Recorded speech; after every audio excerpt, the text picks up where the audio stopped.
Hi అండి, అందరికీ నమస్కారం. నెట్వర్క్ ఇష్యూ వల్ల మార్నింగ్ ఎపిసోడ్ పెట్టలేకపోయాను. సారీ అండి. ఈ ఈ ఎపిసోడ్లోకి వెళ్ళిపోదాము. ప్రేమ బంధం పార్ట్ 9 చూసే ముందుగా ప్రీవియస్ పార్ట్స్ చూడని వాళ్ళు ఎవరైనా ఉంటే ప్లీజ్ అవి చూడండి. అలాగే నా ఛానల్ని సబ్స్క్రైబ్ చేసుకుని సపోర్ట్ అందించండి ఫ్రెండ్స్. ఇంకా ఈ పార్ట్లోకి వెళ్ళిపోదాం. విశాల్కి ప్రపోజ్ చేద్దామని వచ్చిన శ్రావణి మనస్వినితో విశాల్ మాట్లాడుతున్న మాటలు విని అక్కడే ఆగిపోతుంది. విశాల్ శ్రావణి అంటే నాకు ఇష్టం లేదని, తన వల్లే వాళ్ళమ్మ చనిపోయింది అని అంటుంటే అది వింటూ అక్కడే ఆగిపోయింది శ్రావణి. అతని మాటలు వింటున్న శ్రావణి గుండె పగిలిపోయింది. చేతిలో ఉన్న బొకే నేల మీదకి జారిపోయింది. బ్రెయిన్ పనిచేయడం మానేసింది. శ్రావణి మనసంతా వాళ్ళమ్మ దేని వలనే చనిపోయింది అన్న విశాల్ మాట దగ్గరే ఆగిపోయింది. ఒక్కసారిగా నిస్సక్తువ ఆవరించింది ఆమెకి. చూడు మను, మనం బ్రేకప్ చేసుకుందామంటే ఓకే, నేను రెడీ. అంతేకాని ఆ శ్రావణిని నేను పెళ్లి చేసుకోవడం అనేది ఈ జన్మలో జరగని పని. దాన్ని చూస్తేనే నాకు అసహ్యం అని చెప్పి వెళ్ళిపోతున్న విశాల్ వెనుక నుంచి హత్తుకుంది Manasvini. Sorry baby, I'm very sorry. ఇంకా నిన్ను ఎప్పుడూ అనుమానించను. నువ్వు లేకుండా నేను ఉండలేను బేబీ అని చెప్తున్న మనస్విని విశాల్ దగ్గరికి తీసుకుని లిప్ లాక్ చేశాడు. అది చూసిన శ్రావణికి దుఃఖం ఆగకపోవడంతో అక్కడి నుంచి ఏడుస్తూ వెళ్ళిపోయింది. అదంతా గమనించిన గీతు శ్రావణి ఏం చేసుకుంటుందో అని భయంగా ఆమె వెనకాలే ఫాలో అవుతూ వెళుతుంది. అలా ముద్దు పెట్టుకుంటున్న విశాల్ మైకంలో కళ్ళు మూసుకున్నాడు. కళ్ళు మూసుకున్న అతనికి ఒక్కసారి నవ్వుతూ ఉన్న శ్రావణి ఫేస్ కనిపించింది. దాంతో మనస్విని వెంటనే వదిలేసి వెనక్కి గంటేశాడు. ఏమైంది విశాల్, అలా తోసేశావు అని అయోమయంగా అడిగింది మనస్విని. ఏమీ లేదు మను, ఊపిరి ఆడలేదు అని సమాధానం ఇస్తాడు విశాల్. సరే వెళ్దాం పదా అని అంటుంది మనస్విని. విశాల్, ఏంటి, నేను నిజంగానే మనుని ప్రేమిస్తున్నానా? మనుని ప్రేమిస్తే మరి మనుని కిస్ చేస్తున్నప్పుడు నా మనసు శ్రావణి వైపు ఎందుకు వెళ్ళింది? మను అన్నట్లు నేను నిజంగానే శ్రావణిని చిచి అలా ఏం లేదు, నాకు శ్రావణి అంటే అసహ్యం అంతే అని మనసులో అనుకుంటూ ఆలోచనలో ఉండగానే విశాల్ వెళ్దామా అని అరుస్తూ ఉంటుంది మనస్విని. సరిపదా అని ఇద్దరూ నడుస్తూ ఉండగా విశాల్ కాలిలో ఏదో గుచ్చుకోవడంతో అమ్మా అని గట్టిగా అరుస్తాడు. ఏమైంది విశాల్ అని అడుగుతుంది మనస్విని. కాలులో ఏదో దిగింది అని కింద చూడగా గులాబీ పువ్వులుంటాయి, అవి తీసి వీటి ముళ్ళు దిగిందనుకుంటా అని, ఇదిగో ఇవి తీసుకో అని పువ్వులను మనస్వినికి ఇస్తాడు విశాల్. మనస్విని, ఎవరికో దక్కవలసిన పువ్వులు నాకెందుకు విశాల్, నాకు వద్దు. ఒకరి వస్తువుకి నేనెప్పుడూ ఆశపడను. ఆ పువ్వులు ఎవరికి దక్కాలో వాళ్ళకే దక్కుతాయిలే అని చెప్పి వెళ్ళిపోతుంది. తను ఏం చెప్పిందో అర్థం కాక వెళుతున్న మనస్విని చూసి ఒక నిట్టూర్పు వదులుతాడు విశాల్. ఏడుస్తూ వెళుతున్న శ్రావణి వెనకాలే వెళుతుంది గీతు. అలా వెళ్ళి అక్కడ ఉన్న ఒక బెంచ్ మీద కూర్చుంటుంది శ్రావణి. ఆమె పక్కకు వెళ్ళి కూర్చుంటుంది గీతు.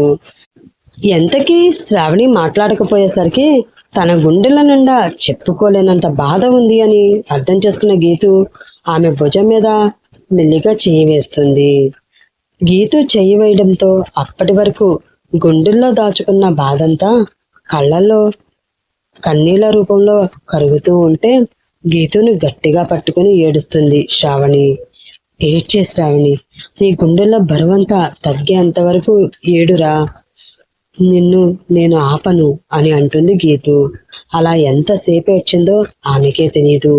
అటువైపు వెళుతున్న విశాల్ అలా వాళ్ళు ఏడవడం చూసి, ఏ శ్రావణి, గీతు ఏంటి మరీ అంతలా ఏడుస్తున్నారు అని అడుగుతాడు.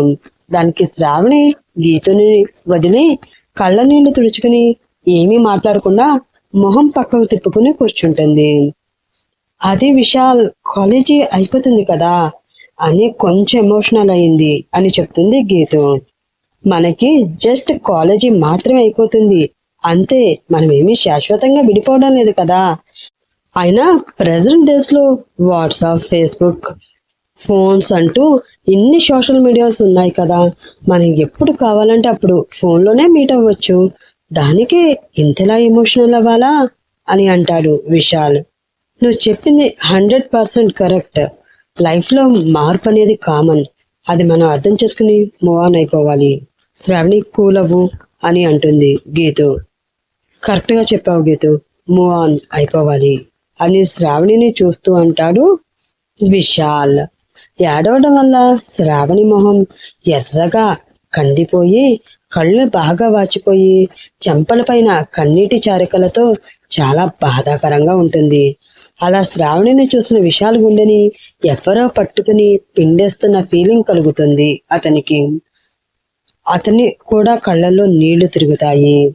అది కవర్ చేసుకుంటూ, ఏంటి డెవిల్, అమ్మమ్మలా చీర ఏంటి, ఆ మొహం చూడు ఎలా ఉందో, చూస్తేనే భయం వేస్తుంది తెలుసా అని అటు ఇటు చూసి దగ్గరలో ఉన్న టేబుల్ మీద వాటర్ బాటిల్స్ కనిపించడంతో ఇక్కడే ఉండు ఇప్పుడే వస్తా అని శ్రావణికి చెప్పి వాటర్ బాటిల్ తీసుకురావడానికి వెళ్తాడు విశాల్.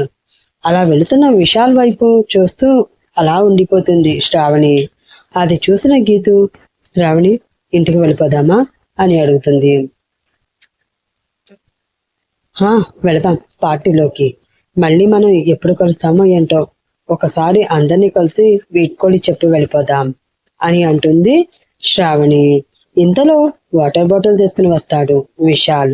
ఇదిగో వాటర్ తాగు అని అంటూ బాటిల్ శ్రావణికి ఇస్తాడు. ఆ బాటిల్ తీసుకున్న శ్రావణి ఆ వాటర్తో మొహం కడుక్కుని కొంచెం వాటర్ ఉంటే కింద పోసేస్తుంది. నువ్వు తెచ్చిన వాటర్ తాగడానికి సరిపోలేదు విశాల్ అంటుంది ఆమె. అయ్యో, ఇంకో బాటిల్ తీసుకురానా అని అంటాడు విశాల్. వద్దు విశాల్ వద్దు, నీ కన్సర్న్ కి చాలా థ్యాంక్స్. ఈ కన్సర్న్ ఏదో నా మీద కన్నా నీకు కావాల్సిన వాళ్ళ మీద చూపిస్తే చాలా బాగుంటుంది, వాళ్ళు కూడా చాలా హ్యాపీగా ఉంటారు. ఈ చీర మా అమ్మది విశాల్, మా అమ్మని చంపుకున్న దానిని కదా, ఇలా అప్పుడప్పుడు ఆవిడ చీర కట్టుకుంటే నేను ఎంత దురదృష్టవంతురాలను మర్చిపోకుండా ఉంటాను అని కట్టుకున్నాను అని చెప్పి అక్కడి నుంచి లెగిసి పార్టీ లోపలికి వెళుతుంది శ్రావణి. విశాల్కి శ్రావణి అన్నమాట చాలా బాధగా అనిపిస్తుంది. శ్రావణిని కూడా ఫాలో అవుతూ, ఏంటి శ్రావణి ఆ మాటలు అని ఏదో అనబోతున్న విశాల్ మాటలు పట్టించుకోకుండా లోపలికి వెళ్ళిపోతారు గీతు, శ్రావణి. వెళుతున్న శ్రావణినే చూస్తూ ఏమైంది దీనికి అని మనసులో అనుకుంటూ ఉంటాడు విశాల్. పార్టీలోకి వెళ్ళిన శ్రావణిని చూసిన ఫ్రెండ్స్ అందరూ, శ్రావణి నీ వాయిస్ చాలా బాగుంటుంది కదా, ప్లీజ్ మా కోసం ఒక పాట పాడవా అని అడుగుతారు. సారీ, నాకు ఇంట్రెస్ట్ లేదు అని శ్రావణి చెప్పినా వాళ్ళు వినకుండా బలవంత పెట్టేసరికి ఇంకా చేసేదేమీ లేక మైక్ తీసుకుని స్టేజి ఎక్కుతుంది శ్రావణి. నీల కందించి ఆకాశగంగని నింగి గుండెల్లో నలుపు కడగని కురిసే చల్లని వాన జల్లుతో కళ్ళ ముందున్న సత్యాన్ని చూపని రెప్పచాటున్న నిదుర కరగని ఊబికే వెచ్చని కన్నీళ్లతో అందిస్తున్న నా ప్రియమైన నీకు అక్షింతలుగా నా ప్రతి ఆశని కలకాలం నీ నవ్వై నేను నడిపించని నన్ను వెంటాడే కదా మనసున ఉన్నది చెప్పేది కాదని మాటున దాచేదెలా.